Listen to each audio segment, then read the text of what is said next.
members of my delegation, our dear women,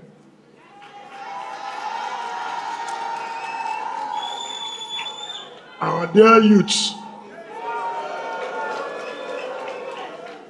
our dear leaders, gentlemen of the press,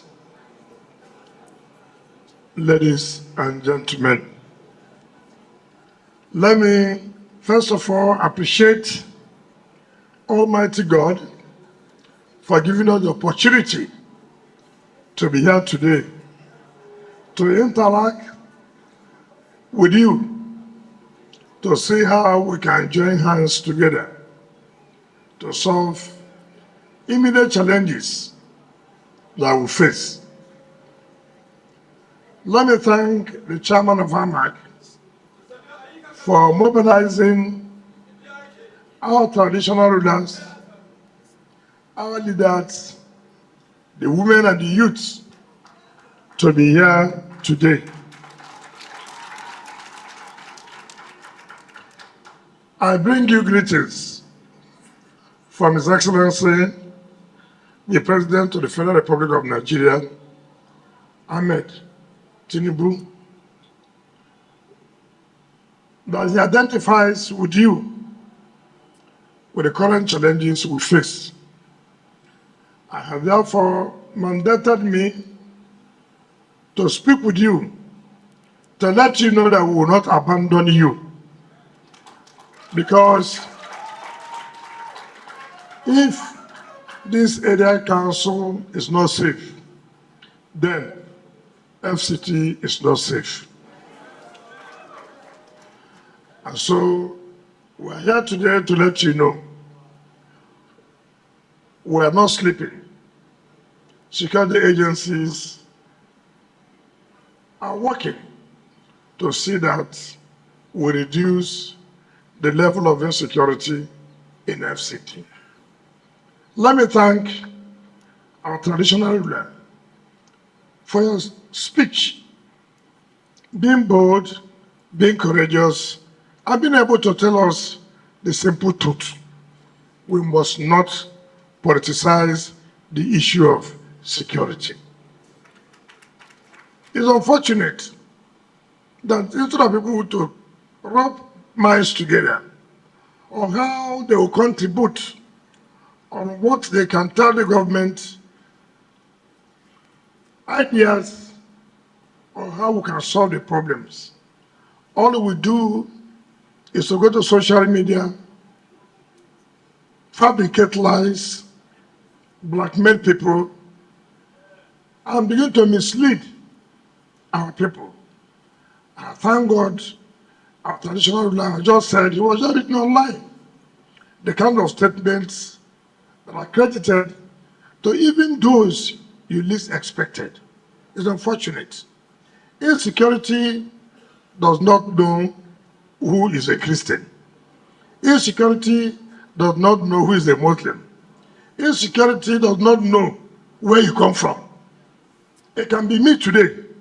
It can be you tomorrow. It can be the other person tomorrow. So it has nothing to do with you are from here, you are not from here. Like he said, those of them who are victims or who became victims never knew that they would be victims. And so there's the need for all of us to work together and support the security agencies. Ours is not to carry gun. Ours is to provide information through the area council, through our traditional rulers, through my office, down to security agencies. When we give them information, they will take proactive action. And you see that all these things you hear will not be there. As a government, we have made sure that we provide everything that security agencies require, so that will help them to perform their duties. Some of us may not even know that some of these security agencies don't have the basic things to use to fight. Vehicles may not be there. communication gadgets may not be there. And yet we want them to perform wonders. We want them to perform miracles. If they don't have information, they cannot perform miracles. If they don't have information, no wonders can be performed. And that is the truth of the matter. And therefore, as a government, Mr. President has directed that, and which in the next 1 week will give security people vehicles, communication gadgets, everything that they require. We have also directed the council chairman, because they also are chief security officers within their domain. They should be able to encourage our vigilante groups. But such vigilante groups must be profiled. We must know whom they are, so that we don't pick people who are also problems to ourselves. So it's important that as we are bringing up vigilante groups, let the security agencies profile them. Who is Joseph? Who is Mary? They'll be able to tell you, no, don't take Joseph. From our intelligence, it's like Joseph is one of those who suspect that must be giving out information to the criminals. That's the essence of profiling them. And then make sure too that the allowances are paid, so that you don't also constitute a nuisance. When you employ somebody and you don't pay him, that's another security threat. It's another security threat. So you must make sure that the entitlements are paid, so they'll be able to be committed in giving that information to security agencies.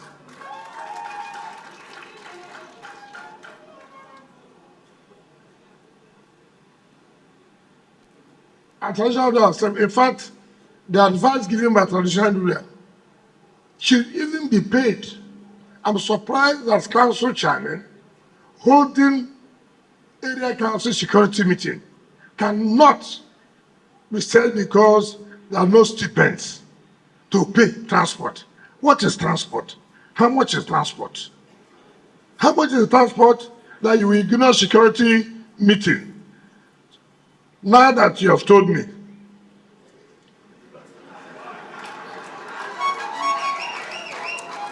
no, you see, the point is that if you do your job, I do my job, traditional rulers do their own job, security agencies do their own job, we won't have problems.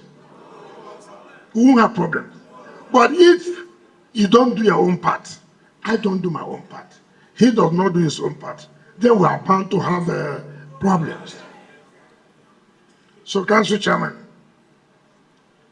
any council chairman that does not carry out their monthly security council meeting is a threat to the security of that council.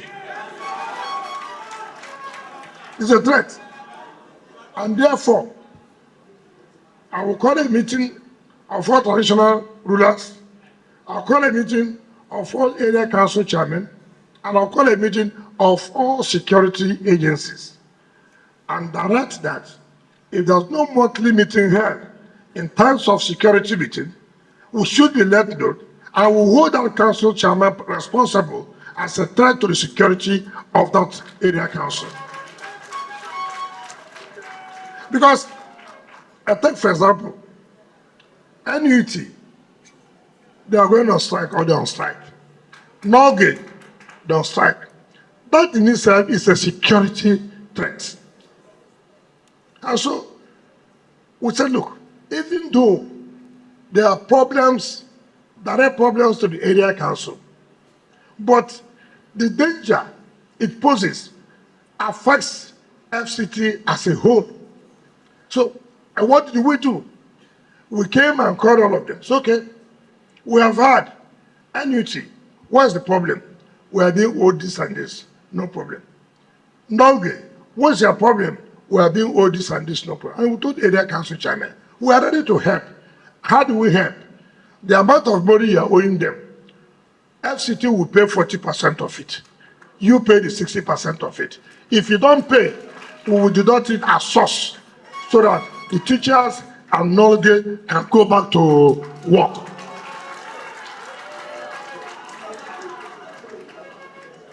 Because if we allow that to continue to happen, the insecurity we are talking about, it contributes to it. So let us reduce our problems. And I think the area council chairmen are willing to work hard, and you'll see changes very soon. We have also agreed to provide the required motorbikes to give to security agencies where vehicles cannot get to, so that we will not give room for the bandits and these criminals hovering around. Now, a lot of people have talked about one chance. We are trying to see what we can do in the next few days. We are bringing in so many boxes and taxis that will wear Abuja color and the rest of it. The drivers will be profiled so that you don't need to take the chance of entering a vehicle you don't even know who is the driver. In that way, we will reduce the one chance. And so we'll appeal to all of you, when these buses and taxis come, don't go and take the risk and go and enter a vehicle you don't know where the person is coming from. You don't know his identity. If you do that, you're also creating security problem for us. Because if anything happens to you, nobody will say it is you. They will say FCT is doing nothing to stop criminality. And we're not taking steps to see how we can reduce this. So we need you to help us. We cannot do it alone. It's surprising that a city like this does not have terminals, bus terminals, where people can go to. If I'm going to Yanya, it is this terminal I go to. If I'm going to Gwagwalada, it is this terminal I'm going to. We just sit on the road and you see a bus, you see a taxi, it takes you to Gwagwalada. You don't know that they are criminals.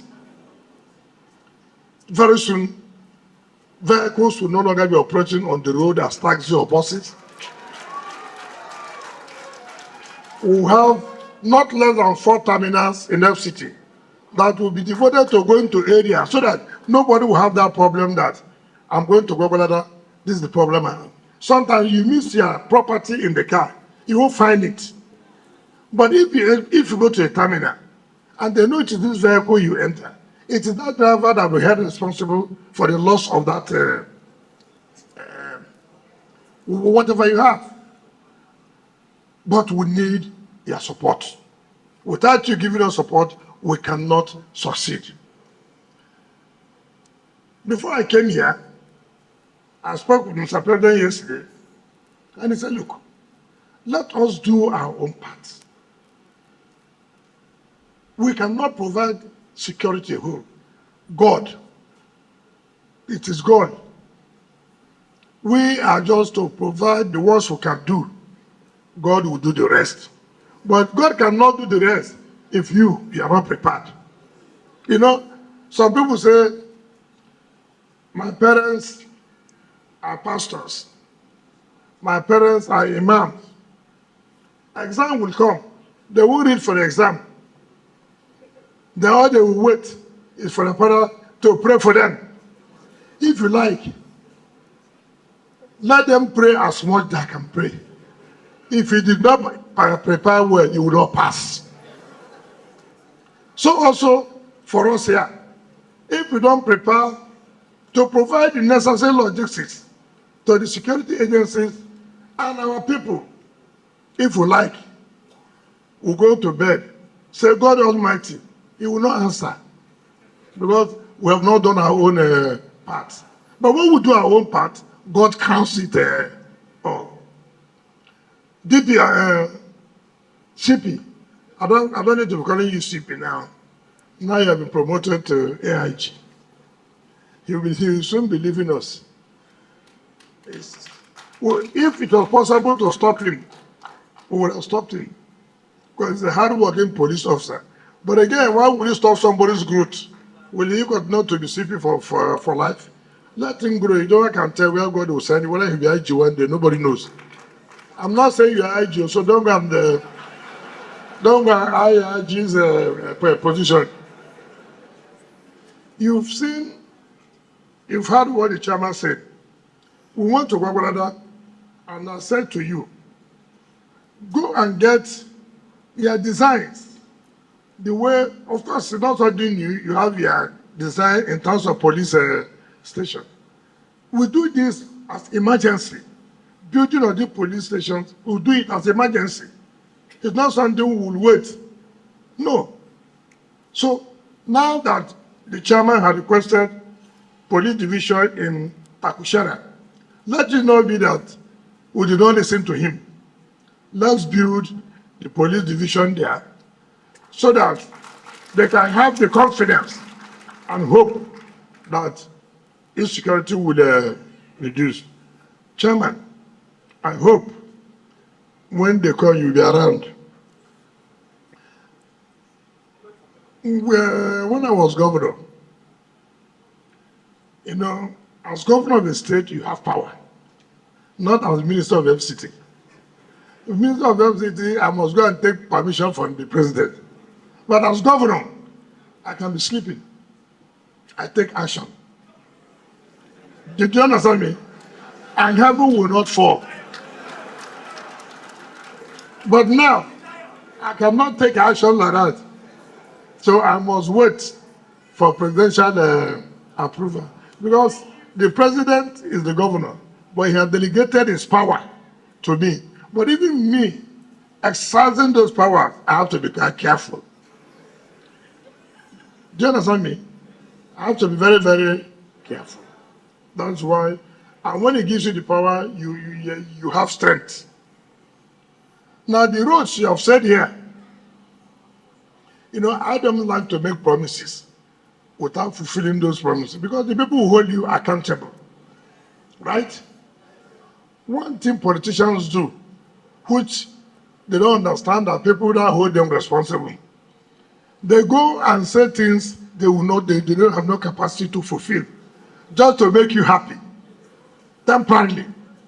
But you see, now, people are beginning to hold politicians responsible. You told us this yesterday. What happened? We won't believe you again. And that's why people have lost confidence in politicians. If you know you don't have the capacity, if you know you don't have what it takes to fulfill the promise, don't make that promise. Tell them the simple truth. Because leadership is not easy. When I was in Kwale, the chairman said his hair has turned gray. He's tired, pressure. I said, who applied for the job? You were the one who was going around, telling them that if they vote for you, you will do left, you will do right, you will do center. Now you say you have gray hair, you've not started. Leadership is not easy. It takes a lot of toll for human body. So you must be prepared. You must have to make sacrifice. You must have to abandon your personal comfort at that time. So if I tell you anything here, go home and sleep with your two eyes closed. I will do it. I'm not in that group of politicians who know. If I don't do it, I can't come and address you. So these roads, which your chairman had requested, we will do it for you.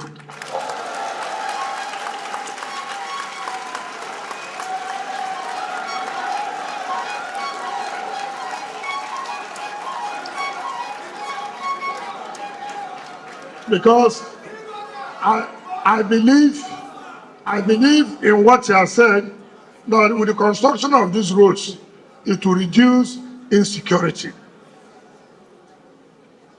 And like I said, when we came on board, I had to go around Gariki, Wuse, Asokoro. I said, how can this be a city? Even with the roads within the city are so bad. And then we are talking about city. What makes it a city then? And that's why today we are taking over the resurfacing of all the roads in Gariki. We are doing that of Asokoro now. Next one, we will flag out the entire ones in Maitama. And so that people can have confidence that yes, this one government has come. We only need you to give us support. Some of you are angry that we are demolishing areas. If we don't, you have more criminalities. Most of these criminals go to where shanties are. When they commit, they move down there.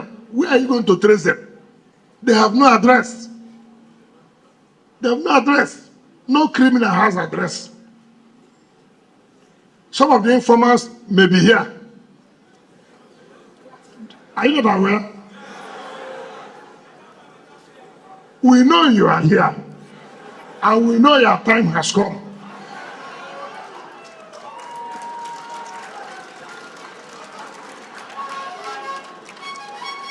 So don't think that we don't know. We know. We are letting you know that we know you are here. And very soon, your own will come to an end. So today is the last day. Repent now. If you don't repent now, whatever you see, you take. You know, those days have gone where when they arrest you, they give you bail.